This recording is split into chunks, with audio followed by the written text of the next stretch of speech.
আজ আপনি শুনবেন নিত্যানন্দ খাঁয়ের লেখা স্টেশনের সেই আতঙ্ক।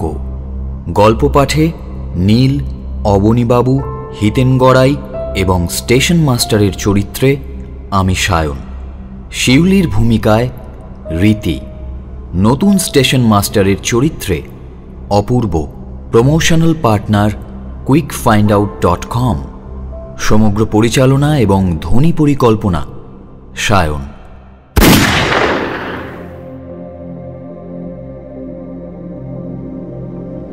আজ রোববার, কাজেই সেরকম কোনো তাড়া নেই।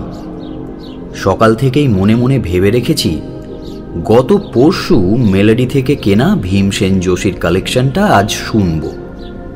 ঘুম থেকে উঠে তাই একটু অলসভাবেই রয়েছি। সকালের চায়ের টেবিলে বসে খবরের কাগজটা সবে টেনে নিয়ে দেখতে যাব, এমন সময় মোবাইল ফোনটা বেজে উঠল।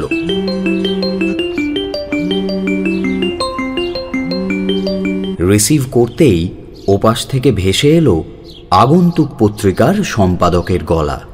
হ্যালো, হ্যাঁ নীল, ব্যস্ত আছো নাকি? না না স্যার, বলুন। বলছিলাম যে আজ একটু আসবে, মানে আমার বাড়িতেই একটু দরকার ছিল। ঠিক আছে স্যার, আমি একটু পরেই যাচ্ছি বলে মোবাইলটা রাখলাম। বললাম বটে, কিন্তু মনে মনে যে একটু বিরক্ত হলাম না সে কথা বলবো না।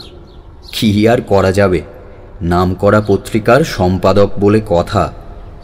তাছাড়া ইউনিভার্সিটির পড়া শেষ করে যখন এখানে ওখানে কাজের জন্য ছুটোছুটি করছি, তখন এই অবনীবাবু মানে পত্রিকার সম্পাদক আমায় এই কাজের সুযোগ করে দেন। পত্রিকায় আমি অদ্ভুতুড়ে নামে একটা কলাম লিখি।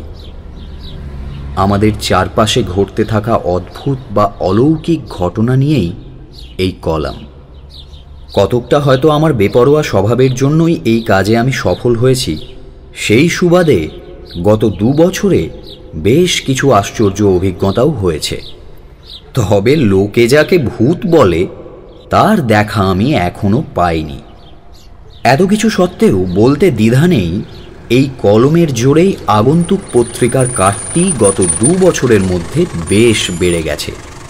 কাজেই এই লেখালেখিতে যা রোজগার হয় তা দিয়েই আমার একরকম চলে যায়। তবে সম্পাদক মহাশয়ের কিছু বেয়াড়া আবদার আমায় সহ্য করতে হয়, এই যা। সকালের ব্রেকফাস্ট সেরে সোজা গিয়ে উপস্থিত হলাম অবনীবাবুর বাড়ি।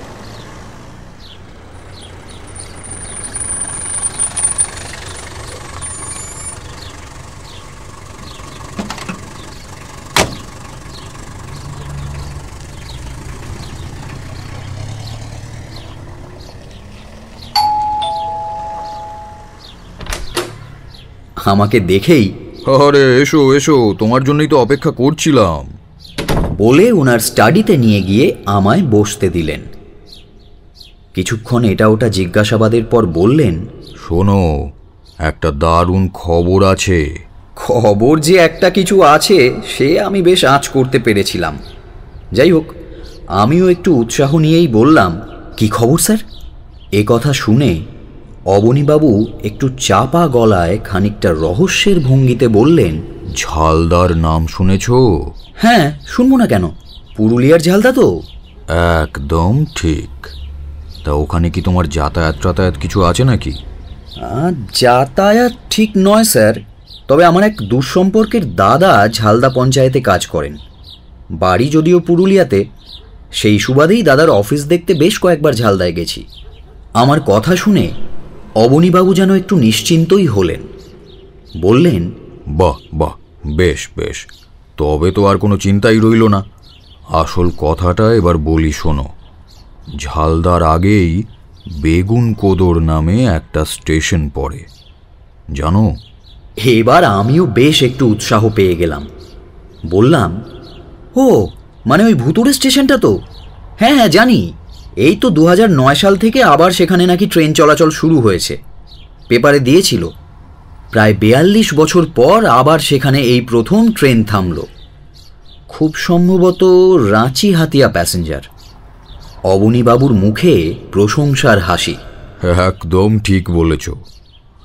তা আমি কি চাইছি জানো, তুমি সেখানে একবার যাও, তারপর সেখানকার লোকেদের সঙ্গে কথাবার্তা বলে এ ব্যাপারে আরও কিছু তথ্য সংগ্রহ করে একটা বেশ জমাটি করে কলাম লেখো। ওই স্টেশন নিয়ে খবরের কাগজে আর লোকমুখে এতদিন ধরে চর্চা হলেও কোনো মাসিক পত্রিকায় ওই নিয়ে কোনো লেখাপত্র বেরিয়েছে বলে তো আমার মনে হয় না।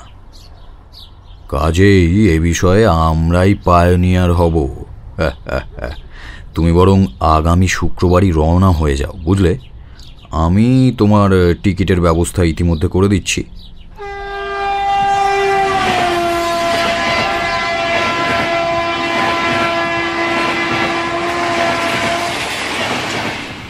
শুক্রবার রাতে হাওড়া থেকে চক্রধরপুর প্যাসেঞ্জারে চেপে শনিবার সকালে পুরুলিয়া পৌঁছলাম। তবে এবার আর দাদার ওখানে গেলাম না, কারণ একটাই, আমার ওই ভুতুড়ে স্টেশনে যাওয়ার কথা শুনলে হয়তো দাদা বা কাকু কাকিমা সবাই মিলে যাওয়াটাই মাটি করে দেবেন।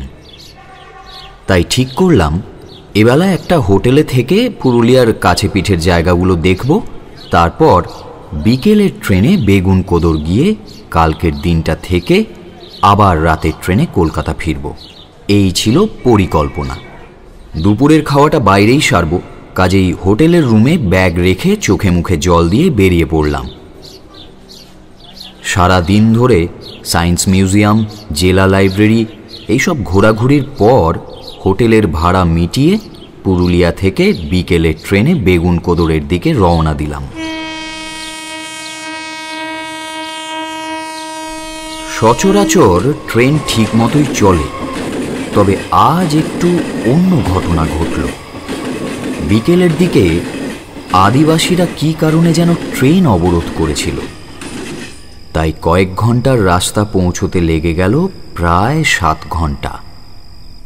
ফলে যখন পৌঁছলাম তখন প্রায় রাত 10টা বাজে।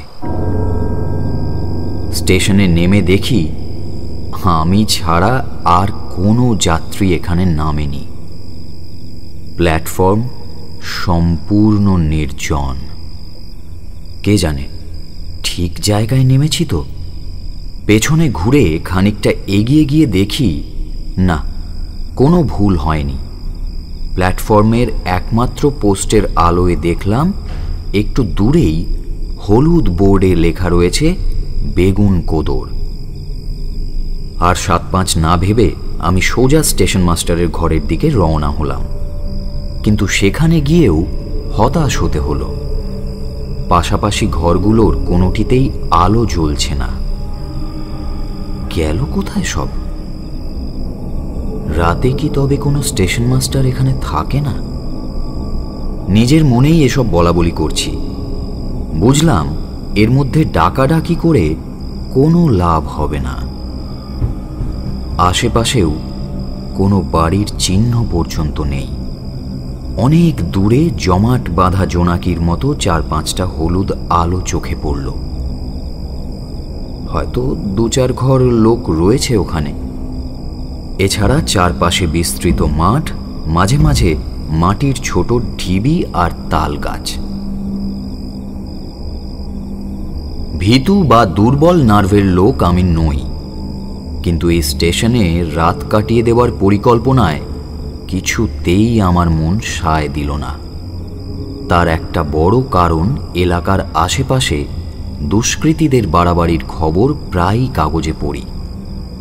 ফলে এই জনহীন জায়গায় এমন একটা অবস্থার মুখে পড়ার কোনো ইচ্ছে আমার নেই। আমার ব্যাগে রাতের খাবার আর জল রয়েছে, তাই ওদিক দিয়ে খানিকটা নিশ্চিন্ত। এখন শুধু রাত কাটানোর একটা জায়গা পাওয়া গেলে। এইসব ভাবছি এমন সময় পেছন থেকে কে যেন ডাকলো, কোথায় যাবেন? এই নির্জন জায়গায় হঠাৎ মানুষের গলা পেয়ে একটু চমকে উঠেছিলাম। সঙ্গে সঙ্গে পেছনে ঘুরে দেখি একটা লোক লুঙ্গি আর ফতুয়া পরে দাঁড়িয়ে আছে। স্টেশনের ক্ষীণ আলোয় যা বুঝলাম, তাতে মনে হলো লোকটার বয়স আন্দাজ 60-এর কাছাকাছি। মাঝারি উচ্চতা, মাথায় টাক, আর গায়ের রং কালোই বলা চলে। মুখ ভালো করে দেখা গেল না। যাবেন কোথায়? আবার প্রশ্ন করল লোকটা। এবার খানিকটা ধাতস্থ হয়ে বললাম, এখানে মানে থাকার জায়গা টায়গা আছে কোথাও? এখানে তো নাই, তবে যদি আপনার আপত্তি না থাকে রাতটুকু আমার ঘরে কাটায় দিতে পারেন। কথাটা শুনে বেশ নিশ্চিন্ত হলাম। মনে মনে ভাবলাম, যাক, রাতে অন্তত বেয়ারা কোনো লোকের খপ্পরে পড়তে হবে না। মুখে বললাম, বাঁচালেন মশাই। এখানে দাঁড়িয়ে এটাই ভাবছিলাম আজকের রাতটা কোথায় কাটাবো। ওহ, যা উপকার করলেন না আপনি, কি বলে যে ধন্যবাদ দেব বুঝতে পারছি না। কথাটা শেষ হলে আগন্তুক একটু হেসে বললেন, বুঝবেন বুঝবেন, এখন আসুন আমার সঙ্গে। বলেই আমার আগে আগে হাঁটা শুরু করলেন। আমিও তাকে অনুসরণ করলাম। কিন্তু একটা খটকা খানিকক্ষণের মধ্যেই আমার মনের আনাচে কানাচে ঘুরতে লাগলো। লোকটা যে ঘরের কথা বলল সেটা কোথায়? আশেপাশে তো কিচ্ছু নেই। তাছাড়া এতক্ষণ যে ব্যাপারটা খেয়াল করিনি, এবার সেটা মনে হলো। লোকটা এলো কোত্থেকে? আমি যখন ট্রেন থেকে নামলাম তখন তো স্টেশন পুরো ফাঁকা। কে জানে, হয়তো রহস্য রোমাঞ্চ নিয়ে সারাক্ষণ ঘাঁটাঘাঁটি করি বলেই এই সব প্রশ্ন মনে ভিড় করছে। মনের সব আশঙ্কা ঝেড়ে ফেলে আমি ভদ্রলোককে নিজের পরিচয় দিয়ে তার নাম জিজ্ঞেস করলাম। ভদ্রলোক বললেন, হিতেন চন্দ্র গড়াই। বলেই সামনের দিকে হাত উঁচিয়ে দেখালেন। ওই যে, ওইটা আমার ঘর। দেখলাম সত্যিই হাত 10 দূরে একটা ছোট্ট ঘরে কেরোসিনের বাতি জ্বলছে। এটা হয়তো স্টেশন ঘরের পেছন দিকে বলে সামনে থেকে তখন দেখা যায়নি। ঘরের দরজা খুলে হিতেনবাবু আমায় ভেতরে আসতে বললেন। আসুন, ভিতরে আসুন। আমার আবার বাইরে থেকে এসে হাত পা না ধুয়ে ঘরে ঢোকার অভ্যেস নেই, সে যার ঘরই হোক না কেন। তাছাড়া ট্রেন জার্নির একটা ধকল আছে, চোখে মুখে একটু জল না দিলে সেটা কাটবে না। তাই একটু ইতস্তত করে বললাম, কিছু মনে করবেন না, একটু হাত পা ধোয়ার জল পাওয়া যাবে? হ্যাঁ হ্যাঁ, নিশ্চয়। বলে হিতেনবাবু ঘরের বাঁ দিকে হাত দেখিয়ে বললেন, ওই দিকটা দেখুন, একটা কুয়া আছে, একটু কষ্ট করে জল তুলে নিতে হবে। না না, কষ্ট কিসের, আমি এক্ষুনি আসছি। বলে ঘরের দাওয়ায় কাঁধের ব্যাগটা রেখে কুয়োর দিকে হাত পা ধুতে গেলাম।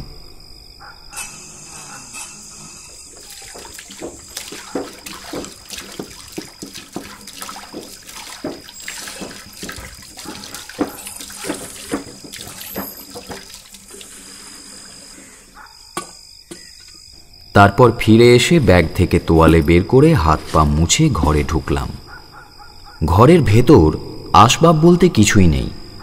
দুটো চৌকি, একটা স্টিলের বাক্স আর দড়িতে ঝোলানো রোজকার জামা কাপড়, এই যা।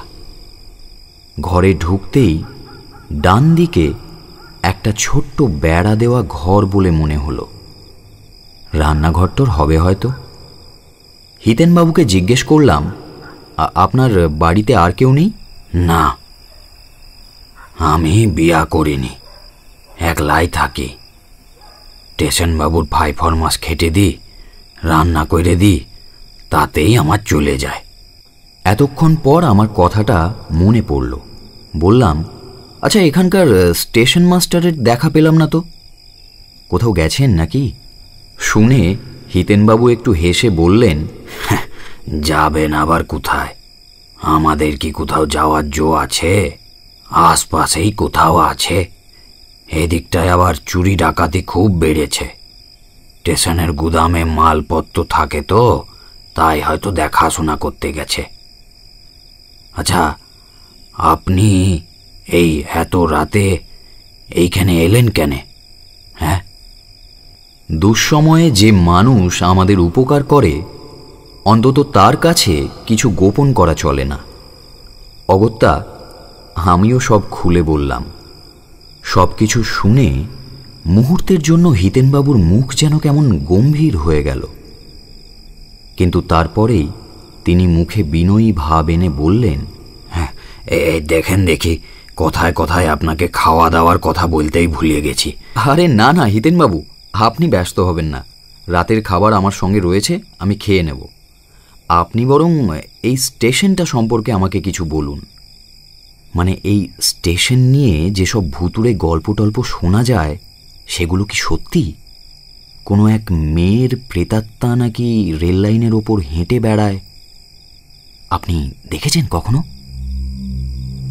হিতেনবাবু এক ঝলক আমার মুখের দিকে তাকিয়ে আবার চোখ নামিয়ে নিলেন। বললেন, গল্প তাই হবে, কিন্তু আমার কাছে তো মনে হয় এই মাত্র সেই দিন ঘটল ঘটনাটা।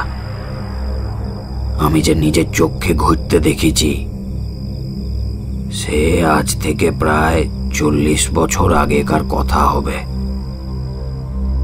আমাদেরই গ্রামের এক মাইয়া শিউলি, তার সাথে বিয়া হয়েছিল পাশের গ্রামের একটা ছেলের, নাম হরেন মাহাতো। দুজনকেই চিনতাম। শিউলিকে তো আমি হতে দেখেছি, আমায় কাকা কাকা বলে ডাকতো। তা বিয়ার প্রথম কয়েক মাস বেশ কাটল, কিন্তু তারপরে শুরু হলো উৎপাত। হরেন প্রায় রোজই মদ খেয়ে এসে শিউলিকে মারত। সেই ছোট্ট থেকে শিউলিকে দেখি। আমার নিজের মেয়ে থাকলে হয়তো ওর বয়সী হতো, তাই ওর কথা ভেবে খুব খারাপ লাগতো। মা মরা মেয়ে, বাপটারও শরীর ভালো ছিল না, কোন দিন মরে যাবে সেই ভেবে কোনো মতে তার বিয়া দিয়েছিল। কিন্তু হলো উল্টা, বাপ বেঁচে গেল, মরল মেয়েটা। সেদিন রাতে স্টেশনবাবু গুদামের দিকে দেখতে গেছিলেন, আর আমি স্টেশনের বেঞ্চিতে শুয়ে একটু গড়াচ্ছিলাম। বাইরে বেশ হাওয়া দিচ্ছিল, তাই হয়তো চোখটাও সবে লেগে এসছে। এদিকে আবার মালগাড়ি আসবারও সময় হয়ে গেছে। এমন সময় শুনি একটা মেয়ে মানুষের গলা, ফুঁপিয়ে ফুঁপিয়ে কাঁদছে। এত রাতে এইখানে মেয়ে মানুষ এলো কোত্থেকে? এই ভেবে ধরপড় করে উঠলাম। ওমা, দেখি খানিক দূরে বসে শিউলি কাঁদতিছে। আমি তাড়াতাড়ি কাছে গিয়ে বললাম, কে রে তুই এইখানে? এত রাতে কি করছিস? কাঁদছিস কেন? হরেন আমি বোধ রাস্তায় নামাতে চাই। আমি না তাই শুনে রেগে গিয়ে ওকে গালি দিয়েছিলাম, তাই না আমাকে খুব মেরেছে। আমি আর বাঁচবো না কাকা, আমি মরবই। না না, ওসব কথা বলিস না মা, সব ঠিক হয়ে যাবে। তোর কপালটাই এমন, কি আর বলবি। এর মধ্যে সেইখানে দেখি স্টেশনবাবু এসে পড়েছেন। সব কথা শুনে তিনি তো খুব রেগে গেলেন। বললেন, এই সব বদমাইশদের না জেলে দেওয়া দরকার, জেলে। শালা জানোয়ার কোথাকার। তুই কাঁদিস না, যা ঘরে ফিরে যা। কাল একবার না হয় আমি নিজেই যাব, বুঝলি। এখন তুই বাড়ি যা। অবশ্য একা যাবি বা কি করে? হিতেন, তুমি বরং ওকে একটু বাড়ি পৌঁছে দিয়ে এসো, যাও। এই বলে স্টেশনবাবু চলে গেলেন। আমি শিউলিকে বললাম, এই বেঞ্চিটাতে বস, আমি হ্যারিকেনটা নিয়ে আসি। এই বলে আমি ঘরের দিকে আসছি, তখন মালগাড়ির আওয়াজ শুনতে পেলাম। কি বলবো আপনাকে, কেমন একটা ভয়ে বুকের মধ্যেটা মোচড় দিয়ে উঠল। আমি ছুটে গেলাম আবার স্টেশনের দিকে। ততক্ষণে দেখি শিউলি মালগাড়ির দিকে এগিয়ে যাচ্ছে। আমি ওকে ধরার জন্য চিৎকার করে ছুটে গেলাম। শিউলি, যাস না, যাস না মা, যাস না, দাঁড়া, যাস না, অন্য করিস না শিউলি।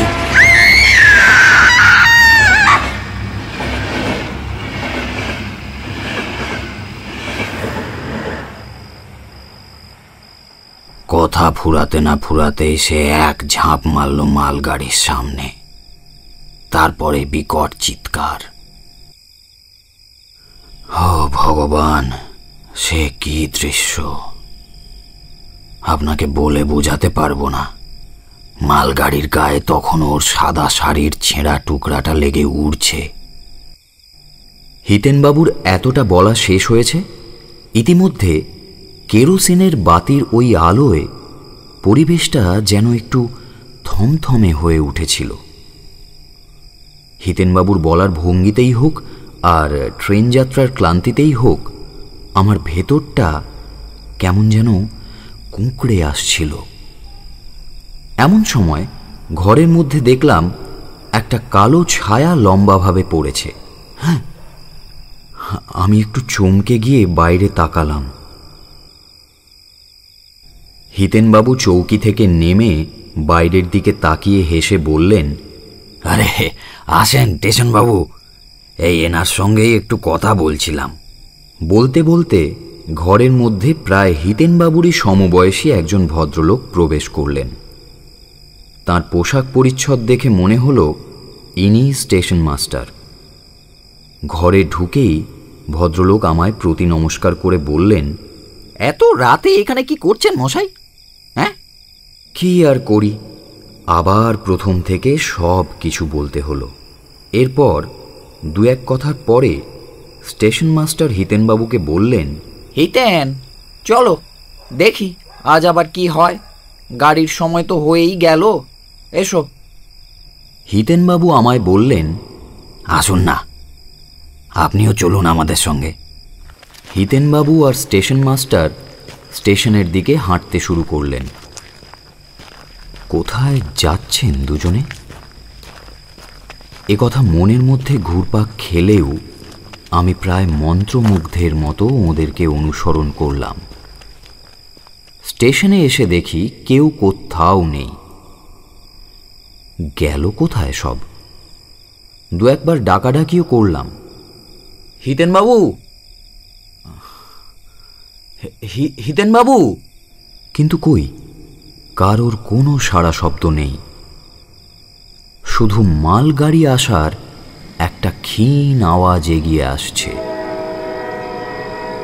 এরই মধ্যে হঠাৎ দেখলাম যেদিক থেকে গাড়িটা আসছে তার ঠিক উল্টো দিক থেকে একটা সাদা শাড়ি রেললাইনের ওপর দিয়ে ভেসে আসছে।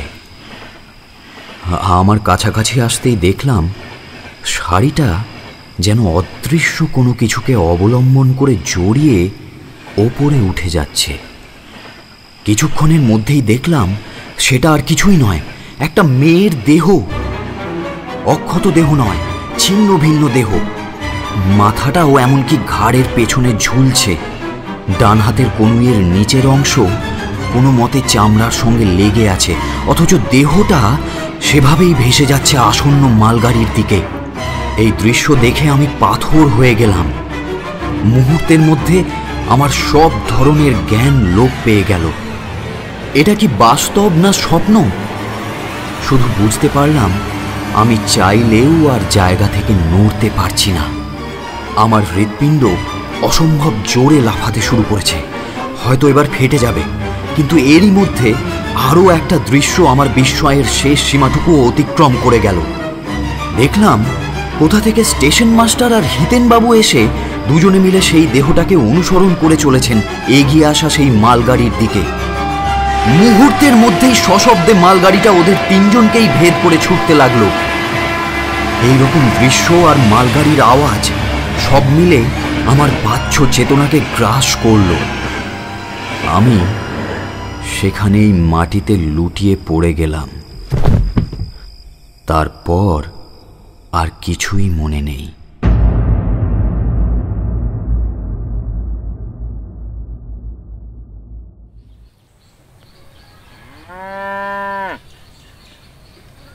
যখন জ্ঞান ফিরল তখন সকাল হয়ে গেছে। আমি সেখানেই পড়েছিলাম।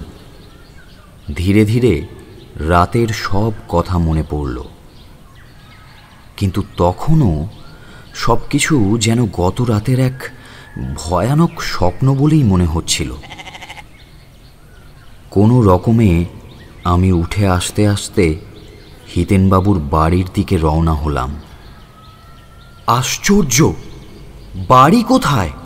এ তো ঝোপ জঙ্গলে ঢাকা একটা ভাঙাচোরা জায়গা। তার ঠিক বাঁ পাশে কুয়োর কাছে গিয়ে দেখলাম সেটা একটা বহু পুরনো ইট বেরিয়ে আসা পাত কুয়ো।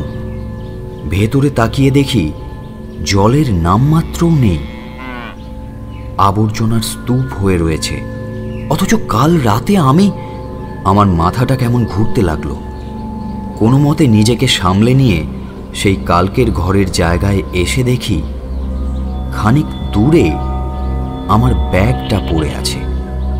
হাতে নিয়ে দেখলাম রাতের ফয়েলে মোড়া খাবার, জলের বোতল, তোয়ালে সব যেমনটা ছিল সেই রকমই রয়েছে। কাল রাতে তবে কোথায় ছিলাম আমি? আবার সব গুলিয়ে যাচ্ছে। আচ্ছা, তাহলে কি সবই স্বপ্ন, নাকি আমিও আর বেঁচে নেই, মারা গেছি? আর কিচ্ছু ভাবতে পারছি না আমি। নিজের শরীরটাকে কোনো রকমে টানতে টানতে নিয়ে গেলাম স্টেশনের দিকে। স্টেশনের একটা বেঞ্চিতে বসলাম। খানিকক্ষণ পর প্যান্ট শার্ট পরা এক ভদ্রলোক সাইকেল থেকে নেমে স্টেশন ঘরে ঢুকতে যাবে এমন সময় আমাকে দেখে আমার দিকে এগিয়ে এলেন। আমার চোখ মুখের কি অবস্থা হয়েছে তা জানার উপায় আমার নেই। হয়তো কাল রাতের ঘটনার ছায়া তখনও আমার চোখে মুখে স্পষ্ট। তাই দেখেই লোকটা আমায় প্রশ্ন করলেন, কে আপনি? কোথায় যাবেন? প্রশ্নের বেশ কিছুক্ষণ পর আমি নিজের পরিচয় দিয়ে সব কথা খুলে বললাম। সব কিছু শুনে ভদ্রলোক যেন আকাশ থেকে পড়লেন। সর্বনাশ! কাল আপনি এখানে ছিলেন? আপনার বরাত ভালো মশাই। ওফ, আমার তো শুনেই কেমন হাত পা ঠান্ডা হয়ে যাচ্ছে। চলুন, আমার কেবিনে চলুন। বলে ভদ্রলোক প্রায় টানতে টানতে আমাকে নিজের কেবিনে নিয়ে গেলেন।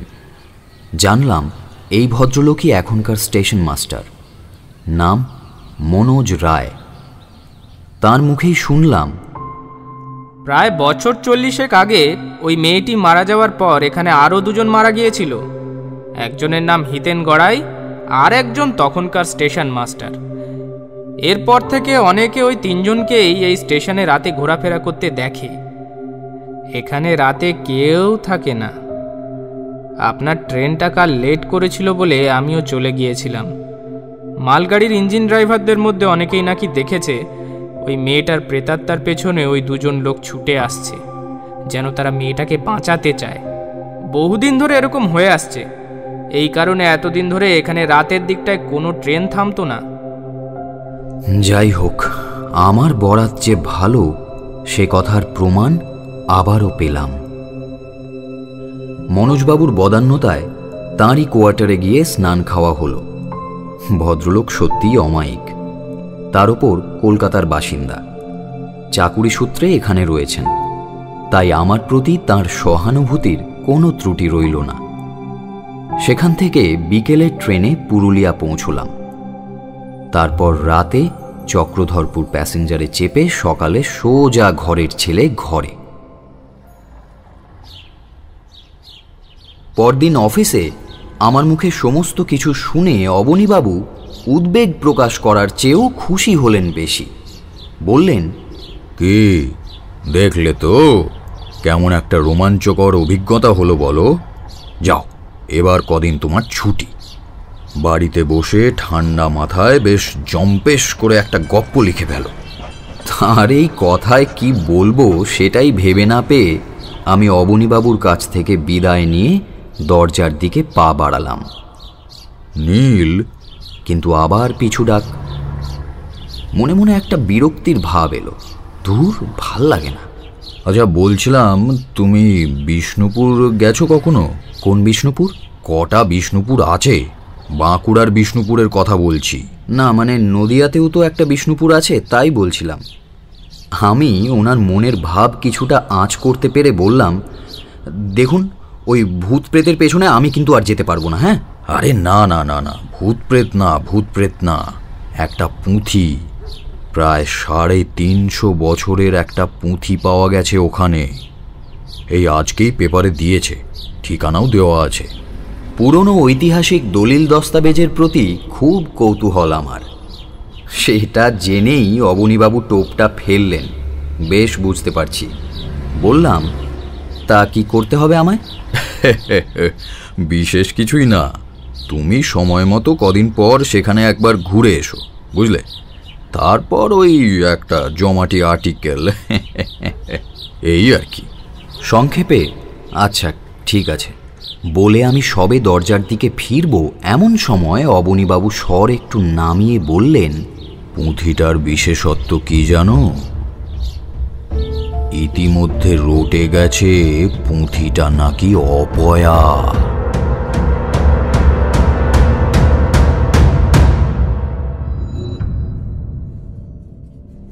এতক্ষণ আপনি শুনছিলেন নিত্যানন্দ খাঁয়ের লেখা স্টেশনের সেই আতঙ্ক।